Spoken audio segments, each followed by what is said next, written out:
Bonjour à tous, on se retrouve aujourd'hui pour la présentation du kit Rea X fabriqué par Aspire.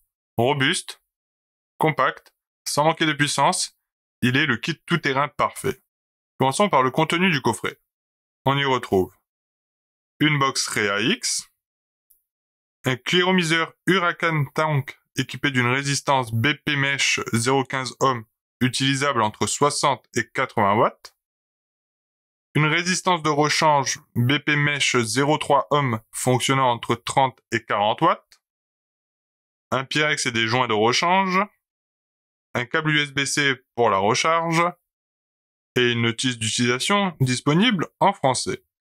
La box Rea X mesure 90 mm de hauteur, 33 mm de largeur et 37 mm de profondeur. On retrouve le bouton principal, l'écran, le bouton menu et les boutons plus et moins. La prise de charge USB-C. On retrouve la trappe à accus accueillant des accus 18650 non fournis. Nous allons en mettre un de suite et voir son fonctionnement. L'écran est clair et lisible et il affiche le niveau de batterie, le témoin de verrouillage, les modes sélectionnés, la puissance, la tension de sortie, l'intensité de sortie, la valeur de la résistance, le nombre de bouffées. Pour naviguer dans les modes, il suffit de maintenir le bouton menu jusqu'à ce que le mode clignote. Nous pourrons alors naviguer dans les modes avec les boutons plus et moins, et nous retrouvons voltage pour régler une tension de sortie, bypass pour ne pas réguler la puissance, TCNI pour le contrôle de température sur du nickel, TCTI pour le contrôle de température sur du titane, et TCSS pour du contrôle de température sur de l'acier inox.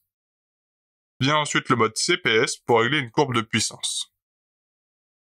En faisant un nouveau clic sur le bouton menu, on passe alors au réglage de puissance, puis à la réinitialisation du nombre de bouffées tirées. On peut également verrouiller les boutons de réglage en maintenant les boutons plus et moins enfoncés jusqu'à ce que le cadenas se ferme, utile pour ne pas dérégler ces paramètres tout en pouvant vapoter. Vous pouvez verrouiller tous les boutons de la box en faisant 3 clics sur le bouton principal et éteindre la box en faisant 5 clics sur le bouton principal. Toutes ces manipulations sont à refaire pour l'action inverse. Regardons maintenant le réservoir Huracan. Dernier né de chez Aspire, il mesure 28 mm de diamètre pour 43 mm de hauteur. Il peut contenir 6 ml de liquide, soit un réservoir très satisfaisant. Son airflow est placé en haut et évitera les petites fuites, comme l'a fait Geekvap sur son Zeus. Pour accéder à la résistance, on dévisse la bague inférieure et on voit apparaître la résistance sur laquelle il faut tirer pour qu'elle sorte. On n'oublie pas de bien imbiber le coton de la résistance avant de la mettre en place, sans quoi on risque de brûler la résistance dès la première bouffée. On peut ensuite revisser la bague à sa place. Pour le remplir, c'est très simple, il suffit de faire un quart de tour sur la bague supérieure et de la retirer pour découvrir les deux orifices de remplissage. Vous pouvez remplir dans l'un comme dans l'autre, et jusqu'en haut. Une fois rempli, on referme le réservoir. Pour remplacer le Pyrex en cas de casse, il faut dévisser la bague inférieure, retirer le Pyrex fendu s'il n'a pas été brisé en 1000 morceaux, et coulisser le nouveau Pyrex. Vous savez maintenant tout sur ce kit, il ne nous reste plus qu'à vous souhaiter une bonne journée, et vous dire à bientôt sur youvap.fr.